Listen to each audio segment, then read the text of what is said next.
هؤلاء لا يطول بهم الدين طويلا، لأن الرسول حكم في هذه القضية حكما وأيده بتصرف: من أخذ أموال الناس يريد أداءها أداها الله عنه، ييسر الله له سبيل الأداء.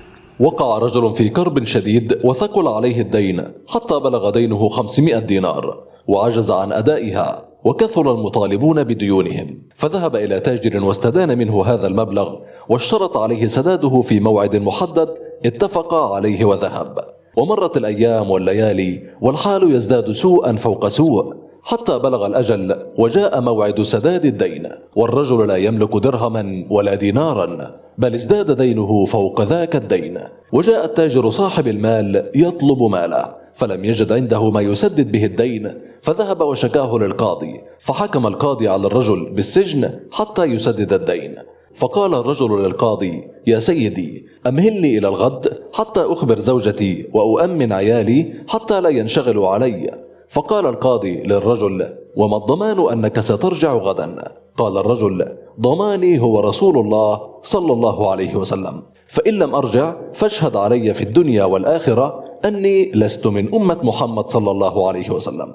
كان القاضي صالحا فقدر هذا الضمان وقبل به، وترك الرجل يذهب إلى أهله.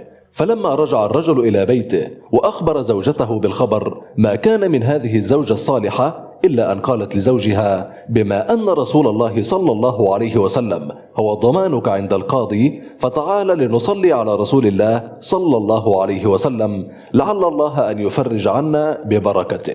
وجلس الرجل وزوجته يصلون على رسول الله صلى الله عليه وسلم حتى غلبهم النوم، وإذا بالرجل يرى النبي صلى الله عليه وسلم في منامه ويقول له: إذا كان الصباح فاذهب إلى الوالي وأقرئه مني السلام، وقل له رسول الله يطلب منك أن تسدد عني الدين، فإن سألك عن علامة صدقك فقل له: هناك علامتان، الأولى أن الوالي يصلي علي في كل ليلة 1000 مرة لا يقطعها أبدا، والعلامة الثانية هي أنه أخطأ في عدها ليلة البارحة، فبشره بأنها قد وصلت كاملة.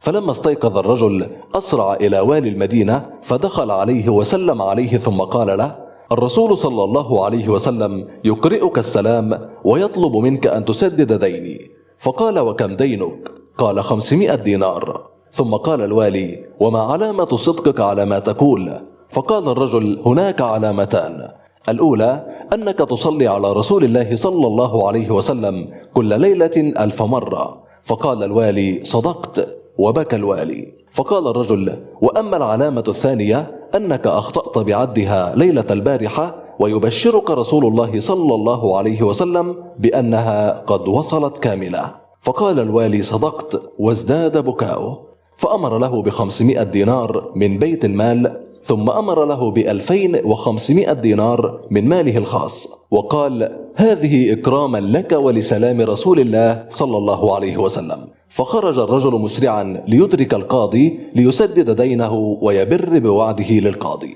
فلما دخل إلى القاضي وجد القاضي ينتظره وبيده كيس فيه مال، فإذا بالقاضي يقول له: أنا سأسدد الدين عنك، وهذه 500 دينار مني إليك، لأني رأيت رسول الله صلى الله عليه وسلم ببركتك وبسببك، وقال لي: إن أديت عن هذا الرجل أدينا عنك يوم القيامة. وإذا بالتاجر صاحب المال يدخل ويقول للقاضي: يا سيدي، لقد عفوت عنه وسامحته بالدين، وهذه 500 دينار هدية مني إليه، لأني رأيت رسول الله صلى الله عليه وسلم ببركته وبسببه، وقال لي: إن عفوت عنه عفونا عنك يوم القيامة. يقول: من أنظر معسرا، أنظره يعني أخره أو وضع عنه يعني إيه؟ وضع الدين كله أو بعضه، أظله الله في ظله يوم لا ظل إلا ظله. فخرج الرجل من عند القاضي مسرورا فرحا، فأسرع إلى زوجته وأخبرها بما كان من أمره. كان يطلب من يسدد عنه 500 دينار، وها هو يعود إلى بيته ويحمل 4000 دينار. وكل هذا إنما حدث بفضل الصلاة على سيد الخلق محمد صلى الله عليه وسلم. يا من عرفت محمدا بكماله وجلاله وخصاله وجماله، املأ مكانك والزمان مصليا ومسلما دوما عليه وآله. والسلام عليكم ورحمة الله.